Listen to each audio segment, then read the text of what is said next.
정신병 환자를 이제 저희들은 이제 많이 임상 경험을 다른 곳보다 많이 한 경험이 많거든요. 특히 이제 비행 환자, 우울증 환자, 공황장애, 특히 이제 분노 조절 장애, 그리고 한없이 이제 무기력 장애 이런 분들의 내면 세계를 우리가 탐구를 하고 그분들하고 수료를 했을 때, 자 병원에서 우울증이라는 진단을 갖고 와요. 근데 우울증의 이면에는 자기 감정 속에 늘 서러운 마음이 내포하고 있거든요. 근데 서러움이 어느 정도 쌓여 있느냐에 따라서 병으로 진행되는 게 특이한 게 뭐냐? 그 서러움을 느끼는 강약이 사람마다 다르다는 거예요. 똑같은 서러움도 어떤 사람은 서러움을 부드럽게 넘기는 사람이 있고 어떤 사람은 가슴에 꽉 꽂히는 사람이 있어요. 그 사람의 성향이나 성격 구조에 따라서 여리고 아주 감수성이 예민한 사람은 그것을 칼처럼 받아들여요.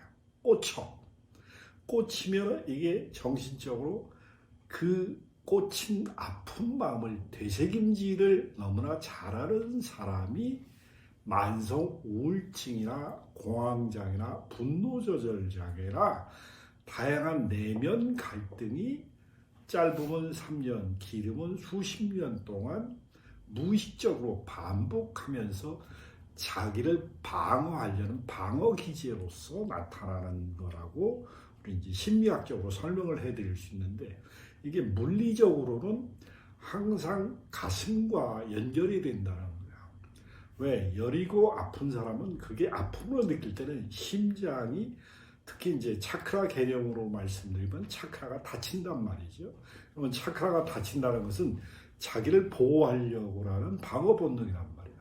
그런데 외부와의 차단되는 거예요. 외부와. 그러면 공간과 소통이 일어나지 않고 자기 내면 세계의 갈등의식으로 자기 스스로 싸운단 말이죠. 그걸 얇게 보면 스트레스, 심하게 보면은 이게 정신적인 외상과 비슷하단 말이죠. 근데 그게 시간이, 우리가 물리적 세계에서는 시간과 공간이라고 흘러 지나간단 말인데, 근데 이 부정은 내가 아픔으로 느끼는 만큼 되새김질 한다는 것은 생각에 꼬리를 문다는 거거든요. 그게 오랜 시간이 지나면 반드시 물질화라는 에너지상의 전자기적인 신호로 바뀐다는 거예요. 근데 전자기적인 신호로 바뀌면 심장에서 나중에 그게 어느 정도 에너지로 자라고 거기서 머물면 그게 느끼마가 강해진다는 거예요. 느끼마가. 그러면서 그게 뇌에서 기억으로, 장기 기억으로 아주 콕콕 박히는 것처럼 장기 기억의 시냅스가 두터워지면서 이거를 자기가 그런 비슷한 환경이나 비슷한 느낌이 오면 탁 가로막는 그런 에너지를 쓰면서 고통을 가중시키려고 하는 게 아니라 고통을 안 느끼려고 한단 말이에요.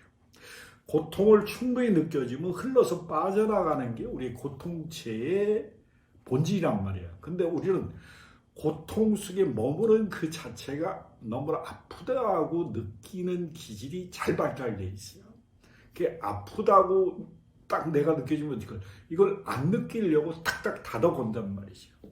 이게 만연화됐을 때는 우리는 짧게는 트라우마, 깊으면 이게 내 안에서 30년, 40년 동안 묵고 그게 나의 자손대로 넘어가는 게, 그게 유전인자로 형질로 나타나는 게 유전병이란 말이죠.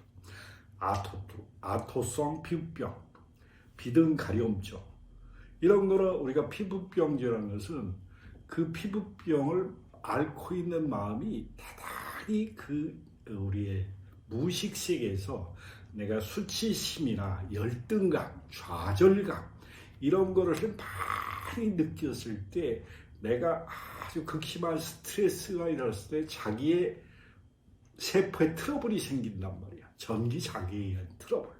그게 유전 형질의 세포의 변이를 일으켜서 나중에 그게 1대, 2대, 3대, 4대를 거쳐서 묵으면 이게 유전병으로 형질을 계속 바꾸면서 아픈 마음을 봐달라고 공격성으로 자기 안에서 자라는 거거든요.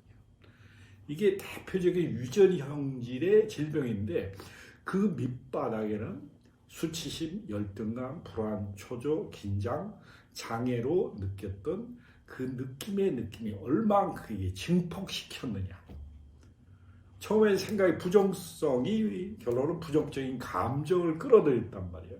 근데 사람마다 그것을 느끼고 체험하는 강약, 강도와 빈도의 차이점에 따라서 우리는 그것을 부드럽게 넘기는 사람은 질병으로 그냥 잠시 스트레스로 머물고 그걸 해소시킨단 말이죠. 근데 그게 안 돼서 아주 예민한 감각을 갖고 그걸 자기 안에서 재해석하는 과정에서 내 내부에 그동안 쌓여있던 썩은 감정과 합성된다는 게 특이한 거예요. 이게 난치병이라는 자기 안에 이미 갖고 있어요. 그러나 비슷한 에너지를 갈고리처럼 끌어당겨서 이걸 또 내 거 하는 내면 세계가 잘 발달된 거예요. 그러면 기존에 가지고 있던 부정적인 의식체계, 만약에 수치심은 수치심, 서러움은 서러움, 이런 에너지에 부딪힘 아주 세게 탁 꽂혔을 때 그것을 내 안의 거랑 합성, 그러니까 융합돼서 그걸 에너지로 싹 올라오면 자 트러블이 확 올라오면서 아주 경직성 분노 조절장애라든지 아니면 극심한 우울증이 온다든지 이런 게 우리의 무의식적인 방어 기제와 연결돼서 난치성, 불시성 질환으로 나타나는데 제가 얼마 전에 만난 이제 치과 의사분이 저한테 이제 조언을 구했단 말이죠. 자기 환자 중에 근 50이 됐는데 아직도 손가락을 빠는 사람이 있다 이거야. 여기서 뭐 별의별 걸 약물을 발라줘도 자기도 모르게 빨고 있다는 게 이게 고쳐주려고 해도 그렇게 안 고쳐주는데 왜 이유가 뭐냐 하고 저에게 물었어요. 그분은 어렸을 때 엄마 젖을 충분히 빨아가지고 엄마하고 애정결핍에 문제점이 반드시 있을 거다. 엄마가 젖을 못 물려가지고 전몸살을 심하게 앓았는데 그 아이는 엄마 젖을 빨아야 되는 입장인데 엄마 젖을 빨 환경이 안 됐다든지 아니면 엄마가 젖을 못 먹여가지고 엄마를 생각하면 늘 어떻게 이 젖꼭지가 그리워서 엄마의 품이 그리워서 손가락을 대신 빨다 보니까 이게 무의식적으로 자기도 모르게 그냥 빠는 습관이 길들여진 이런 왜곡된 정신구조가 있느냐고 한번 환자한테 물어보라고 대답을 해줬거든요. 그래서 그 의사분이 그 환자가 이제 정기적으로 일주일에 한 번씩 방문을 하니까 물어봤어요. 엄마하고 이제 유대 관계가 어떠냐. 그랬더니 엄마를 2살 때 엄마가 교통사고로 돌아가셨다는 거예요. 그래서 이제 엄마만 생각하면 엄마 이제 아직 젖을 먹을 때니까 엄마의 젖꼭지가 이제 유독히 이제 자기 무의식 속에는 그리움이 생겼는데 엄마가 올 때마다 이제 옛날에 이제 공갈 젖꼭지라는 거를 이제 이게 물리는데 그때는 공갈 젖꼭지가 없을 때도 있을 거예요. 촌에서 살아서. 그러니까 아무것도 물릴 게 없으니까 자기 손가락을 빨다 보니까 이게 무의식적으로 애정결핍에 의한 그런 갈망의 마음으로 이걸 계속 빨고 있는 습관이 됐는데 그것도 자기도 모르게 어느 날 갑자기 이런 게 회상이 될 때 엄마가 그립거나 그러면 자기도 모르게 빨고 있다는 이게 내가 왜 이러지? 이렇게 문득 이런 생각을 하면서 이걸 고치고 싶다고 치과 의사한테 설명을 했더니 심리학 정신과를 소개시켜서 정식했더니 정신과 의사가 부모와의 관계성에서 어떤 역할 아픔이 있었느냐고 상담을 계속 하는 과정에서 그분도 무의식을 깊이 들여다보니까 엄마에 대한 그리움으로 애정결핍으로 빨고 있다는 것을 자각을 했어요. 그래서 자각을 하면 그 사람의 인식 패턴이 달라지기 때문에 그다음부터는 이거를 내려놓게 되는 이제 습관의 변화가 생기죠. 그때 무의식을 자각하면 태도의 변화가 있어요. 아픔은 난치병, 불치병은 어떻게 그 상황에 들어가서 그 상황을 보고 이해를 하면 그 상황이 바뀌어요.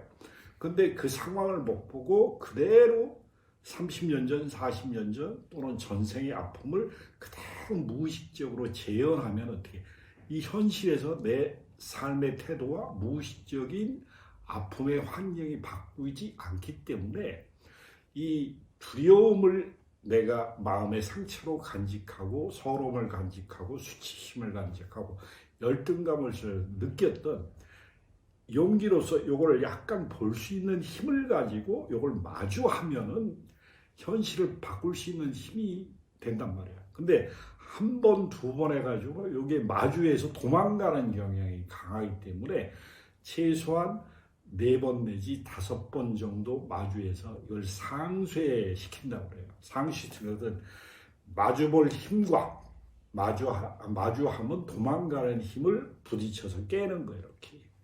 그게 이제 이루어지면 이 난치병으로부터 불치병으로부터 벗어날 수 있는 시공간이 열리는 거죠. 그럴 때 우리가 자연 치유의 혜택을 본다. 아니면 의식의 변화를 거쳐서 내 마음의 부정성을 바라봐서 내면의 용기가 생겼기 때문에 이 병이 유전 형질적으로 변화돼서 자연 치유가 일어났다고 보는 거죠.